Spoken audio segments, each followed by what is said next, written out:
আসসালামু আলাইকুম রহমতুল্লাহ। 25-26 সেশনে মেডিকেল ভর্তি পরীক্ষায় তোমরা যারা উত্তীর্ণ হয়েছো আলহামদুলিল্লাহ, তোমাদের সকলকে অনেক অনেক অনেক বেশি অভিনন্দন। তোমরা যারা সরকারি মেডিকেল কলেজে পড়ার জন্য সিলেক্টেড হয়েছো, পাশাপাশি আরও যারা আছো এই গ্রুপে বেসরকারিতে অ্যাডমিশন নিবে বলে পরিকল্পনা করছো অথবা ভর্তি হয়েছো, তোমাদেরকে অনেক অনেক বেশি অভিনন্দন। নিঃসন্দেহে মেডিকেল ভর্তি পরীক্ষা দিয়ে 1,20,000 থেকে 30,000 জন শিক্ষার্থীর মধ্যে থেকে সিলেক্টেড হয়ে মেডিকেলে পড়তে পারার যে সুযোগটা, এটা অনেক বড় একটা নিয়ামত বা সৌভাগ্য বলতে পারো। অবশ্যই তোমাদের পরিশ্রম এখানে অনেক অনেক বড় একটা ফ্যাক্টর ছিল।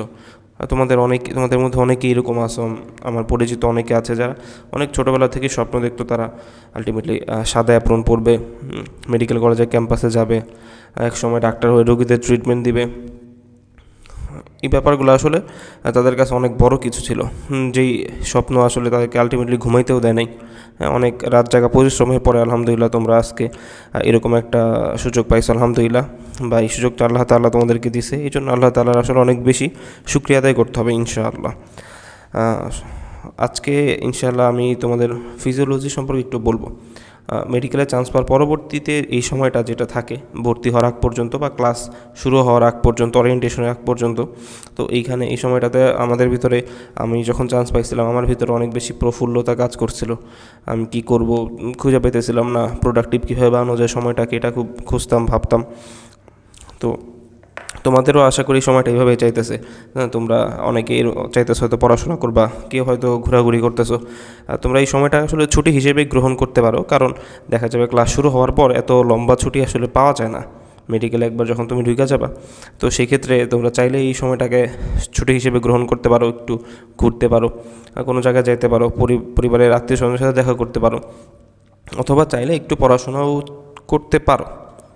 ঠিক আছে, পড়াশোনা করতে সমস্যা নেই আমাদের। তো পড়াশোনার নিমিত্তেই যেহেতু আজকে কথা বলার চেষ্টা করব, তোমরা হয়তো জানো এর মধ্যে যে তোমাদের আমাদের মেডিকেল কলেজে ফার্স্ট ইয়ারে 3টা সাবজেক্ট আছে। ঠিক আছে, একটা হলো তোমাদের অ্যানাটমি, এরপর আছে তোমাদের ফিজিওলজি, আর হলো বায়োকেমিস্ট্রি। মূলত এই 3টা সাবজেক্টই ফার্স্ট ইয়ারে আছে।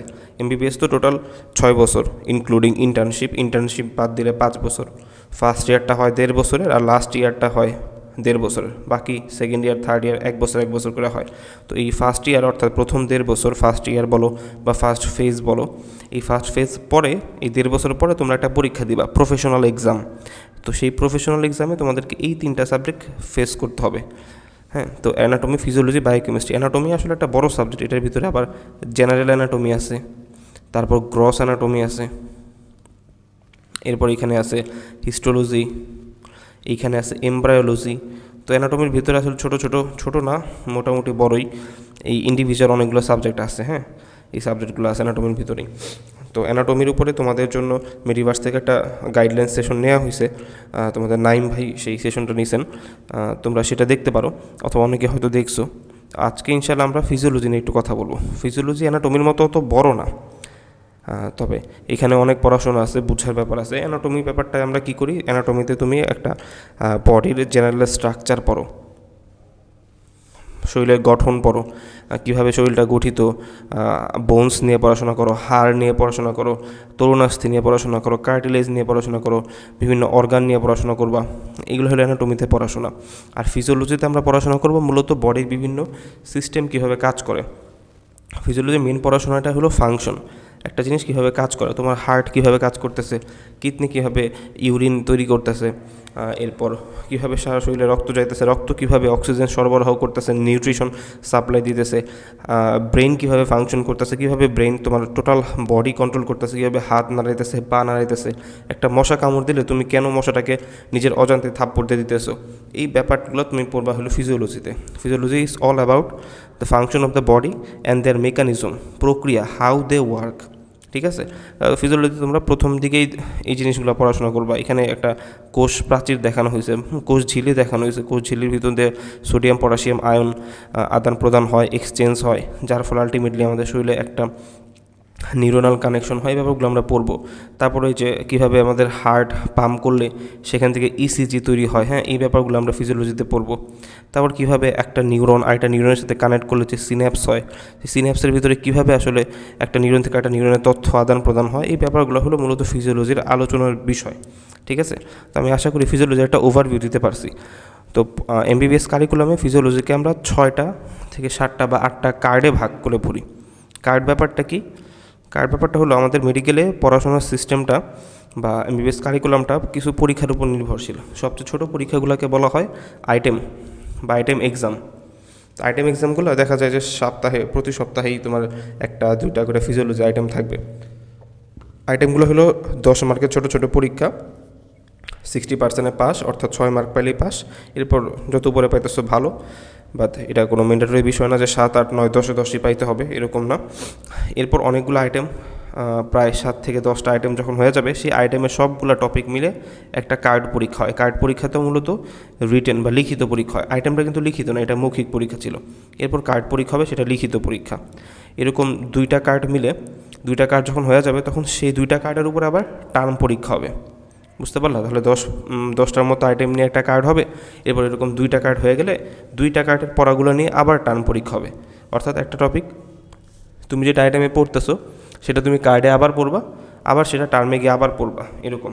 তো এরকম 2টা টার্ম যখন হয়ে যাবে অথবা 3টা টার্ম যখন হয়ে যাবে, তখন সেইটা সব পড়াশোনা মিলে একটা প্রফেশনাল এক্সাম হবে, যেটা ইউনিভার্সিটি কর্তৃক আয়োজিত একটা বোর্ড পরীক্ষার মতো।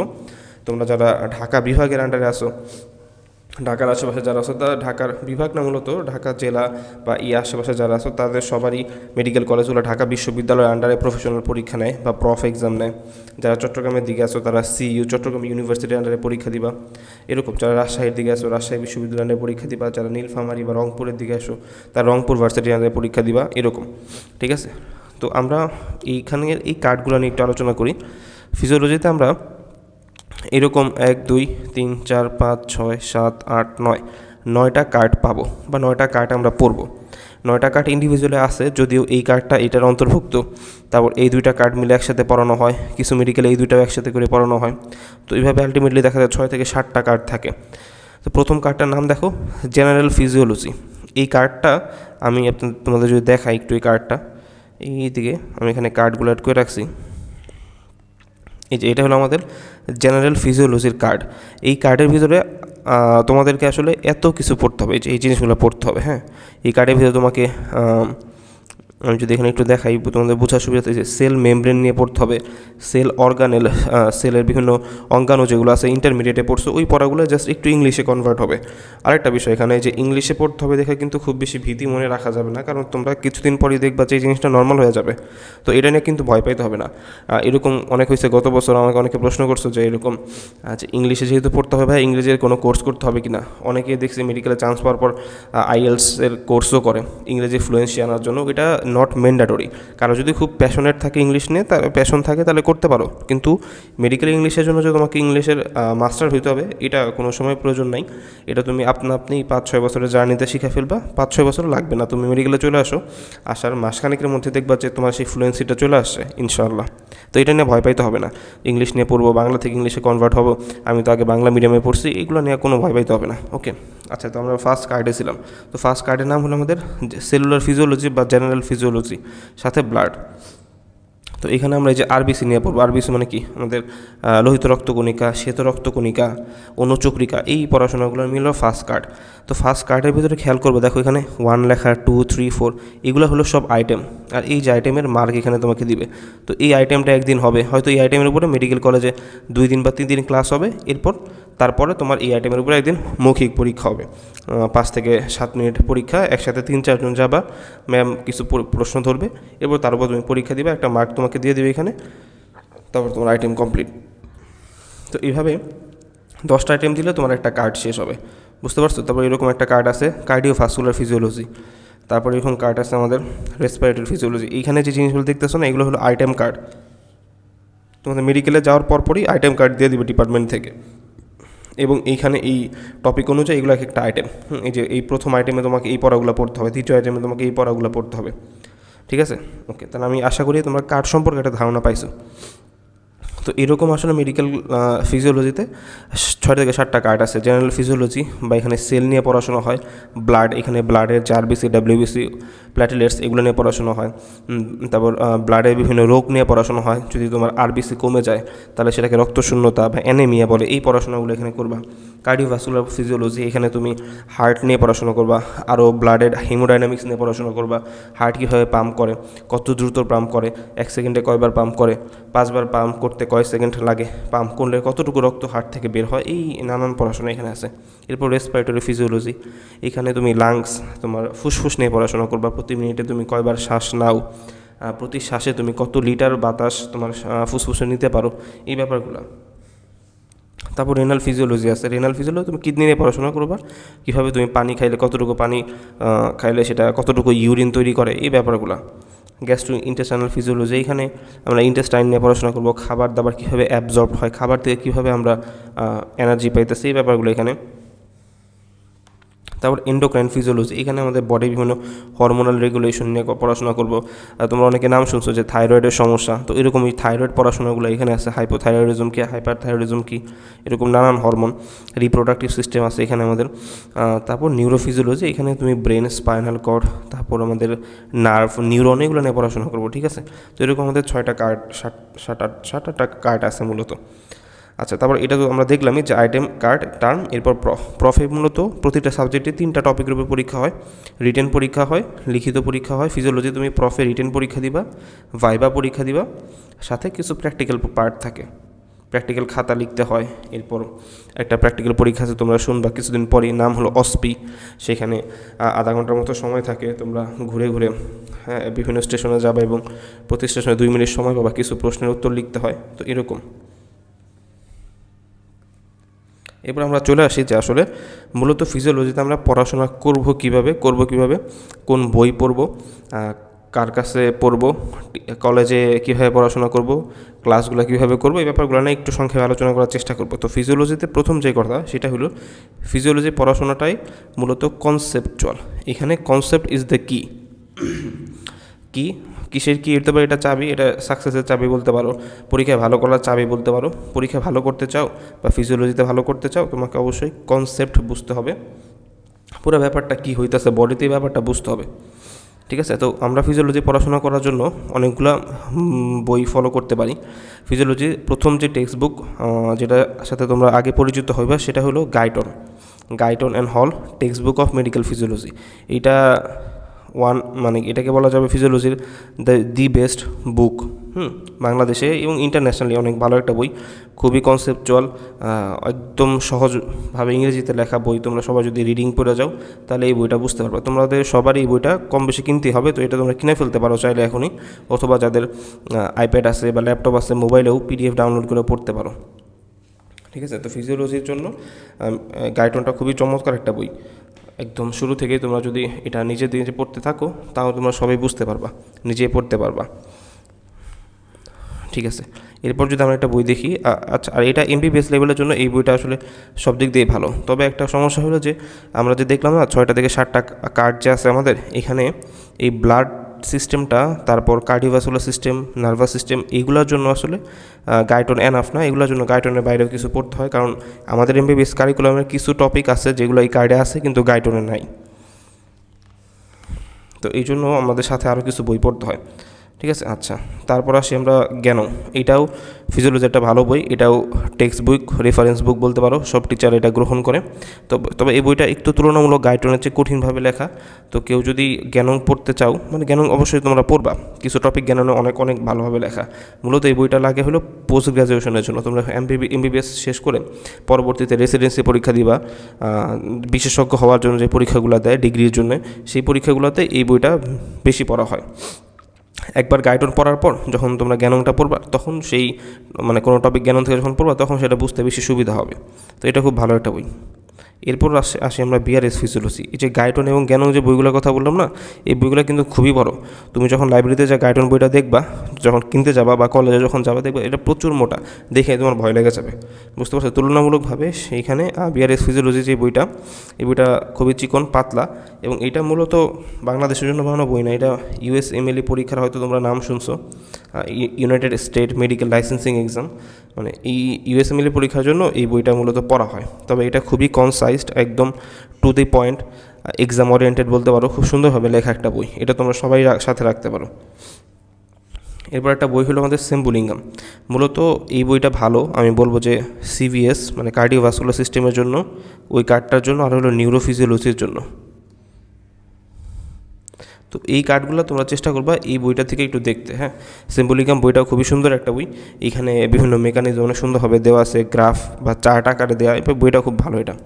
এরপর আসো আমাদের নিউরোফিজিওলজির জন্য আলাদা করে আবার এই বইটা একটু পড়তে হয় নিউরোর জন্য। এটা হলো CC চ্যাটার্জি স্যারের বই, ইন্ডিয়ান একটা বই। এই বইটা খুব ভালো, শুধুমাত্র নিউরোর জন্য এটা একটু পড়তে হয় আমাদের। এবং ব্লাডের যে কার্ডটা আছে, সেই কার্ডটার জন্য আমাদের স্যামসন রাইটস অ্যাপ্লাইড ফিজিওলজির শুধু ব্লাড চ্যাপ্টারটা পড়তে হয়। তোমরা যখন লাইব্রেরিতে ফিজিওলজি কিনতে যাবা, তখন ফিজিওলজির সাথে এই পার্টটা দিয়ে দেয়, ব্লাডের এই পার্টটা ফটোকপি বা প্রিন্টেড কপি দিয়ে দেয়, তোমরা একটু বললেই দিয়ে দিবে তারা, অথবা হয়তো কিছু টাকাও রাখতে পারে। ওকে, তো আশা করি আমি তোমাদের বইগুলো সম্পর্কে একটু ছোটো করে বলতে পারছি। তবে এখন সত্য কথা যেটা, কঠিন বাস্তবতা যেটা, সেটা হলো যে আমরা যতই বইয়ের কথা বলি, তোমরা হয়তো শুনছো ইতিমধ্যে যে মেডিকেলের তোমার সিনিয়রদের মধ্যে বা আমাদের মধ্যে একটা প্রচুর টেন্ডেন্সি আছে যে আমরা টেক্সট বুক বা মূল বই পড়ি না, আমরা প্রচুর গাইড নির্ভর। ঠিক আছে, গাইডগুলো কি? গাইডগুলো মূলত, গাইড সম্পর্কে তোমাদের একটু পরিচিত হইতেই হবে। গাইড তোমরা কিছুদিন পর এমনিতেই চিনা যাবে, বুঝছো। তো গাইড হলো ওই যে প্রফেশনাল এক্সাম যেগুলো হয় না, তো প্রতি বছর যে প্রফেশনাল এক্সামগুলো হয়, সেই এক্সামে কী প্রশ্ন আসে, সেই প্রশ্নগুলোর উত্তরগুলো একত্রিত করে একটা নোটবুক তৈরি করা হয়, সেটাকে বলা হয় গাইড, বুঝতে পারছো। তো এরকম ঢাকার এদিকে অনেক জনপ্রিয় গাইড আছে, আরিফ গাইড আছে, ইন্ডেভার গাইড আছে, ব্লু প্রিন্ট গাইড আছে, এরকম নানান গাইড আছে। তো দেখা যায় বাংলাদেশে কঠিন বাস্তবতা এটাই আসলে, যে অধিকাংশ মেডিকেল কলেজেই আমরা সবাই ফিজিওলজির জন্য প্রচুর পরিমাণে গাইড পড়ি, প্রচুর। তো এটা একটা খুবই খারাপ প্র্যাকটিস, কারণ গাইডগুলোতে দেখো কি থাকে, তোমরা গাইড খুললেই দেখবা যে গাইডগুলোতে থাকে একটা কোশ্চেন এবং তার উত্তর, একটা প্রশ্ন এবং উত্তর। তো প্রশ্ন উত্তর প্যাটার্নে তুমি যখন গাইড পড়বা, সেই গাইডের পড়াশোনাগুলো তোমার পরীক্ষার জন্য হেল্পফুল। মানে গাইডকে তুমি একবার অগ্রাহ্য করতে পারবো না, কারণ পরীক্ষার আগে তোমার গাইডটা দেখা খুবই হেল্পফুল, কারণ ওখানে প্রশ্ন দেওয়া আছে যে পরীক্ষায় কোনটা আসে, উত্তর কীভাবে দিতে হবে, খুব সুন্দর গোছানো লেখা। যেমন তুমি যদি যে গাইডন বইটা পড়ো, যেটা দেখালাম শুরুতে, তো গাইডন বইতে তুমি দেখবা যে একটা টপিক অনেক বিস্তারিত লেখা, হ্যাঁ, ছোটো একটা জিনিস বোঝানোর জন্য 2 থেকে 3 পৃষ্ঠায় ব্যাখ্যা করছে। তো ওই 2 থেকে 3 পৃষ্ঠা যখন পরীক্ষায় আসবে ওই প্রশ্নটা, তখন সেটা গাইডন থেকে পড়ে লেখাটা খুবই টাফ।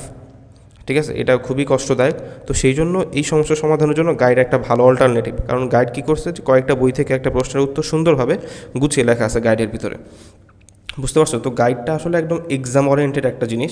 তো এইটাকে দেখা যায় যে আমরা সবাই আইটেমের আগেও গাইড পড়ি, কার্ডের আগেও গাইড পড়ি, টার্ম প্রফের আগে তো গাইড পড়ি। তো আমাদের যেটা উচিত হবে, তোমরা যারা ভিডিওগুলো দেখতেছো, তোমাদের উচিত হবে আসলে আইটেমের আগে অন্তত গাইড না পড়া, অবশ্যই বই পড়া, অবশ্যই গাইডন বইটা দেখা। গাইডন যদি খুব কষ্ট হয়, বিআরএস দেখো, সেম্বুলিঙ্গাম দেখো, ছোটো ছোটো বইগুলো অন্তত দেখো। তবে অবশ্যই তোমরা গাইডনটা দেখার সর্বোচ্চ চেষ্টা করবে, কারণ এখন তোমরা ফিজিওলজি যে এই পড়াটা পড়তেছো, এই পড়াগুলো দিয়ে তোমরা MBBS পার করবা, আবার পোস্ট গ্রাজুয়েশনে ভর্তি পরীক্ষাও দিবা। তো দেখা যায় ভর্তি পরীক্ষায় গিয়ে গাইড আবার পড়তে হবে, বই আবার তোমাকে পড়তে হবেই। তো তখন যদি এখনই যদি তোমার বইটা পড়া থাকে, তখন এটা তোমার জন্য অনেক বেশি হেল্পফুল হবে, তুমি বাকিদের থেকে আগে থাকবা। তোমরা হয়তো সিনিয়রদের অনেকে জিজ্ঞেস করলেই শুনবা যে অনেকের দেখবা যে খুব আগে ডিগ্রি কমপ্লিট হয়ে যায়, আগে ডিগ্রিতে চান্স পায়, বা ফিউচারে ভালো ডাক্তার হয়। অন্যতম বড় কারণ, তুমি যদি জিজ্ঞেস করো সিনিয়রদের যে কেন, তারা বলবে যে কারণ সে শুরু থেকে বই পড়ছে। বই পড়লে তোমার অনেক বেশি সময় দিতে হবে বইয়ের পিছনে, যেটা আমরা দিতে চাই না। আমরা শর্টকাট গাইড পড়ি, আইটেম দিই, কার্ড দিই। এটা অবশ্যই আমাদের কমানো উচিত। একবারে গাইড ফেলে দেওয়ার মতো কিছু না, তবে অবশ্যই সাথে বই পড়া উচিত। ঠিক আছে, তো তোমরা চেষ্টা করবা শুরু থেকেই একটু গাইডন পড়তে, গাইডন পড়ার পর সেই টপিকটু জ্ঞানন থেকে দেখে নিতে, এরপর একটু বিআরএস থেকে সেটা কনসাইজ করে নিবা, এরপর প্রয়োজনে প্রশ্নের উত্তর দেওয়ার জন্য তুমি গাইডটা দেখবা। ঠিক আছে? তো এইভাবে ইনশাল্লাহ পড়ার চেষ্টা করবা। আচ্ছা, আরও কিছু রিসোর্স আছে আমাদের পড়ার জন্য, সেটা হলো লেকচার স্লাইড। কিছু মেডিকেলে দেখবা তোমাদের প্রফেসর বা অ্যাসোসিয়েট প্রফেসর টিচার যারা থাকবেন, ডিপার্টমেন্ট হেড, তারা লেকচার স্লাইড নিয়ে আসবে, স্লাইড দেখায় এরপর ক্লাস নেবে। তো সেই লেকচার স্লাইডে টিচাররা তাদের পছন্দের কিছু ইনফো দিয়ে রাখে। তো ওই লেকচার স্লাইডগুলো তোমরা ফলো করতে পারো, কারণ টিচার স্পেসিফিক কিছু প্রশ্নের উত্তর তুমি জানবা। ঠিক আছে? তারপর কিছু মেডিকেলে টিচারদের আলাদা নোট থাকে, সেটাও আমরা পড়তে পারি, অথবা কিছু মেডিকেলে সিনিয়রদের নোট থাকে, সেগুলো আমরা দেখতে পারি। এগুলোও আমাদের রিসোর্সের অন্তর্ভুক্ত। ওকে, এরপর আসি আমাদের আরেকটা রিসোর্স হলো ইউটিউব ভিডিও। এটা খুবই গুরুত্বপূর্ণ একটা রিসোর্স। মেডিকেল স্টুডেন্টরা অনেক বেশি ইউটিউবে নানান চ্যানেলের উপর নির্ভরশীল, অনেক ফ্রি ক্লাসের উপর নির্ভরশীল, অনেক পেইড ক্লাসের উপর নির্ভরশীল, কারণ মানে এখানে অনলাইনে প্রচুর ভালো রিসোর্স আছে। ঠিক আছে? যেমন অন্যতম একটা গুরুত্বপূর্ণ বা খুবই কী বলা হয়, অ্যামেজিং একটা রিসোর্স হলো ডক্টর নাজিব স্যারের লেকচার। এইটা তোমরা কিছুদিন পরে বুঝবা, অনেকে অলরেডি হয়তো জানো যে ডক্টর নাজিব স্যার আসলে দি বস অফ মেডিকেল সায়েন্স, একদম খুবই জনপ্রিয়, এবং তার ক্লাসগুলো এত সুন্দর, এত কনসেপচুয়াল, একদম ক্রিস্টাল ক্লিয়ার কনসেপ্ট হয়ে যাবে তার যে কোনো ক্লাস করলে। তো তোমরা শুরুর দিক থেকে নাজিব স্যারের বিভিন্ন ভিডিও ফলো করতে পারো, চ্যানেলটা সাবস্ক্রাইব করে রাখবা, নোটিফিকেশন অন করে রাখতে পারো। তো এটা ফলো করার মতো একটা জিনিস অবশ্যই। এরপর ফিজিওলজির জন্য স্পেশালি আমার খুবই প্রিয় একটা চ্যানেল হলো নিনজা নার্ড। এই চ্যানেলগুলো সব ইংরেজি চ্যানেল, বাংলাদেশে খুব ভালো চ্যানেল নাই ফিজিওলজির জন্য। তো নিনজা নার্ড চ্যানেলটা খুবই সুন্দর। ঠিক আছে? এইখানে নাজিব স্যারের ভিডিওগুলো খুবই লেন্দি, তো তুলনামূলক নিনজা নার্ড স্যারের এখানে যে জ্যাক মারফি আছে প্রফেসর, তো ওনার ক্লাসগুলো খুবই কনসাইজ হয়, তবে এত বেশি ইলাস্ট্রেটেড ক্লাস থাকে যে ড্রয়িং করে পড়ায়, যেগুলো তোমাদের মানে ভিজুয়াল মেমোরিকে এনরিচ করবে। তো এটা তুমি ফলো করবা। এরপর আরও কিছু চ্যানেল আছে, ননস্টপ নিউরন, এটাও খুব ভালো। এরপর এই চ্যানেলটাও ভালো, তো তোমরা এই চ্যানেলগুলো ফলো করতে পারো। ঠিক আছে? তো আশা করি ওভারঅল একটা ওভারভিউ পেয়ে গেছো যে কী পড়বা, কীভাবে পড়বা। দেখো, আলটিমেটলি ফিজিওলজি ফার্স্ট ইয়ারের মানে অনেক বেশি সময় আমাদের দিতে হয় না ফিজিওলজিতে। 1.5 বছরের ভিতরে দেখা যায় যদি তুমি ফাঁকিবাজি করে পড়াশোনা করো, শুধু গাইড পড়ে তোমার প্রফ পার হয়ে যাবে, কার্ড টান ভালোভাবে প্রফ পার হয়ে যাবে, ইভেন তুমি প্রফে বোর্ড স্ট্যান্ডও করতে পারবা। তবে আলটিমেটলি একদিন যখন তুমি ডাক্তার হবা, তখন দেখা যাবে ফিজিওলজির এই মেকানিজমগুলো যখন তুমি বই থেকে যদি পড়ে থাকো, কনসেপচুয়ালি অনেক ভালোভাবে জানা থাকে, তাহলে তুমি অন্যদের তুলনায় এক স্টেপ আগে থাকবা, একটু বেশি ভালোভাবে ভাবতে পারবা। তো এই জন্য হইলেও তোমরা ফিজিওলজিতে শুরুতে চেষ্টা করবা টেক্সট বুক ভিত্তিক পড়াশোনা করতে, গাইডন পড়তে, জ্ঞানং পড়তে। হ্যাঁ, এই বইগুলোর দিকে একটু বেশি সময় দেওয়ার চেষ্টা করবা।